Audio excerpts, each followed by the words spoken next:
Howdy folks, it's Adriel the Hunting Gear Guy, and this is the Spectre Ballistics LPC, or Light Practical Carbine.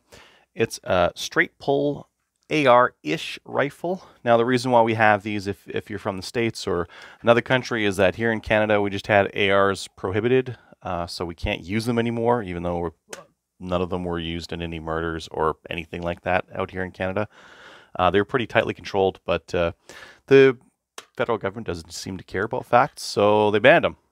So now there's a bunch of guys that are stuck with really nice barrels for their ARs, really nice triggers and all this stuff, and they're sitting in their safe waiting for the government to, I don't know, say what they want to do with them. So for those people out there, they're looking to find a new home for their components. Some of them are looking at some of the other semi-autos that we still have. Some people are a little bit worried about the semi-autos, that the government might ban those too, and they're looking for manually actuated rifles like this one. So before we get too far, let's just make sure that we're empty here. We pull that charging handle back. I can see that the chamber and the magazine is empty. So why don't we take a closer look at this thing? Now, really, when I say the LPC, what I'm really talking about is this and this, the upper and lower, and that's pretty much it. There's not really anything else that you get with this rifle. Not that you need it. Like, we still have a ton of AR parts in Canada. A lot of people still have all the stuff that they need to put on a rifle like this. They're just missing the non-restricted upper and lower out of it. So this is a really early production model. I don't know if I've got it on the right side here, but it's actually serial number 1, so very early. So this is something that they're just still working on and getting into production.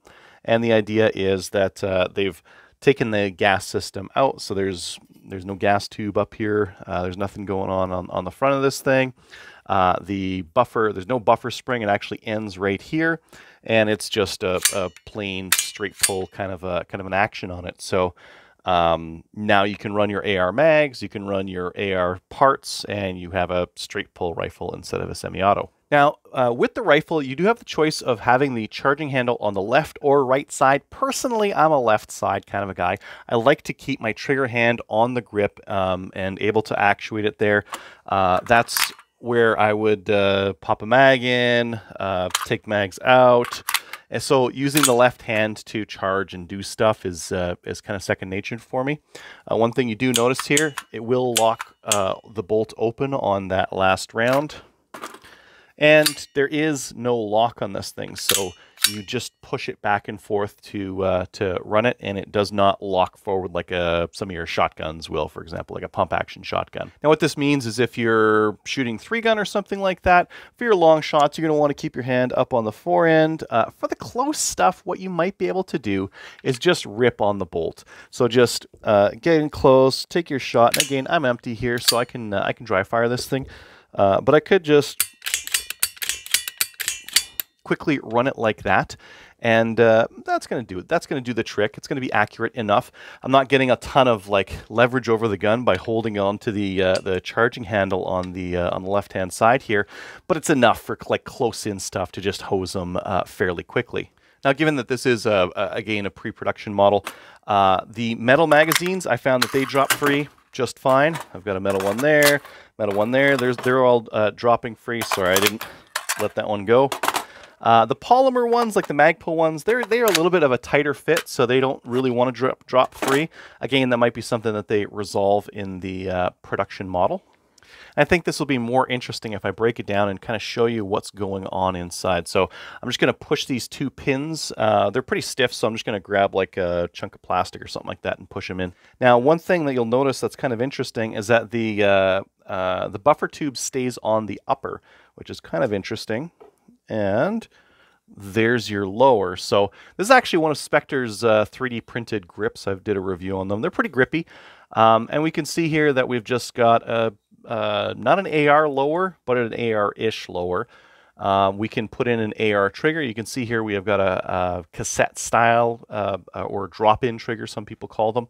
And that differs from the component style. But those would work too, just because it's all the same kind of layout as on an AR. And you can see here that, again, quite different. This is quite different than an AR lower in all the ways that matter in terms of connecting to an AR. Now on the upper, you can see that bolt sliding in there, and you can see how it moves back and forth. I'm going to get an Allen key, and this bolt actually rides on 2 keys, so it uses a key right there, and this guy is a key as well, and they kind of slide in these rails on both sides. And you can see that key right there that kind of helps guide the bolt. And there's the other guide there as well, and you can see that it's just screwed into the bolt. With that done, there's literally nothing holding this bolt in, so I can just pull it right out the bottom. Now the bolt itself is a little bit smaller than your standard bolt carrier in an AR, because it doesn't need to be big, it doesn't need any weight, it doesn't need to do a whole heck of a lot. So you can see that we've got a little bit of an angle at the back here to cock the hammer. But once it's locked in place, that firing pin is visible at the back, so it's ready to be hit with the hammer. Other than that, not really much to say about the bolt. I don't think you're actually going to need to clean this that much, because this isn't a gas-operated action. There's no gas going in here. It's all just going down the barrel. So this would actually be something that you don't need to clean very often. Maybe put a little bit of oil on that cam pin there, just because it's got that action that it's got to do. Other than that, I don't really think you need to do a lot of cleaning on this rifle. To put it back together, we're going to take that bolt and pull it out. We're going to place it in our upper, and if you're just interested, you can see there that that's solid in the back, so there's no springs or anything like that going on in here, which, depending on whether you want something that's spring action, or whether you want, I guess, the assurance that the government's not going to mess with something just because they think, oh, that's kind of fast acting. That sounds terrible, but like that's where they are in Australia, is a lot of their pump action shotguns and that kind of thing are considered rapid fire firearms, so they're not allowed to have them. So geez, I hope Canada doesn't go that way. I mean, that's really the direction things are going right now. We're fighting them in court and that kind of thing, but realistically what we need is a different government in power, a different federal government in power, before we start to see any like practical changes to the firearms laws. And to put the two together, I just need to line up where those pins go in, press them in, and that's it. So you saw this time I chose to put the bolt on the right-hand side just to show you what that's all about. This is kind of similar to the setup on the WK-180 in terms of the bolt that can switch on both sides and the ejection port on the right-hand side. Some people have complained about, like, oh, well, there's slots for dirt and dust to get in and that kind of thing. And that's true. I mean, if you were to put this up on the Forgotten Weapons dirt test, for example, it's not going to do as well as something that's a little bit better sealed up. But I don't think it matters for what civilians do in Canada here in terms of like going to the range and like shooting a match and taking it home and having the time to clean it. I just don't think it's that big of a deal. So should you get one of these LPCs? Well, I guess that depends on really what you're trying to do and what kind of parts you have available.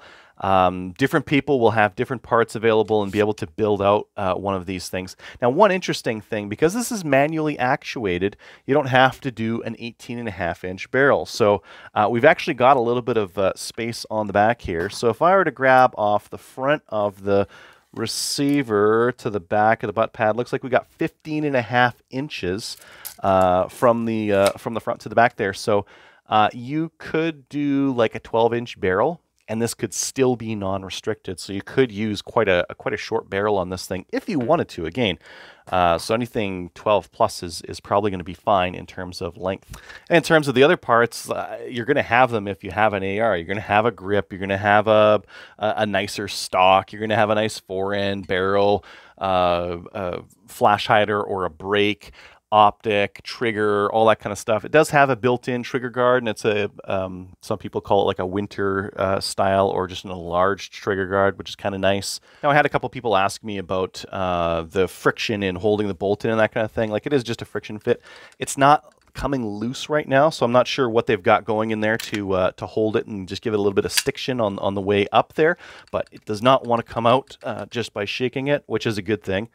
Because like with an AR, like the way to crack it open is to mortar it, and if you do that, it will open up, but otherwise it will stay closed with just a little bit of force, right?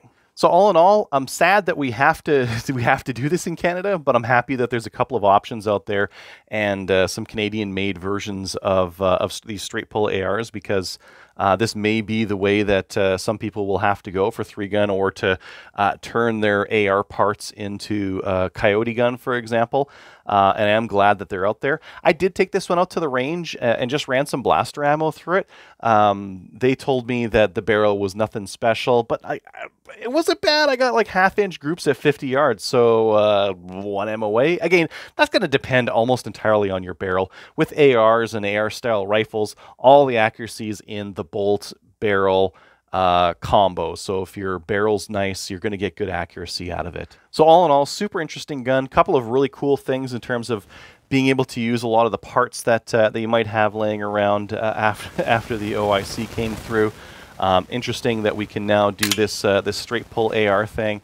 And some people out there might want to go for this. So again, that was the Spectre Ballistics LPC, or light practical carbine.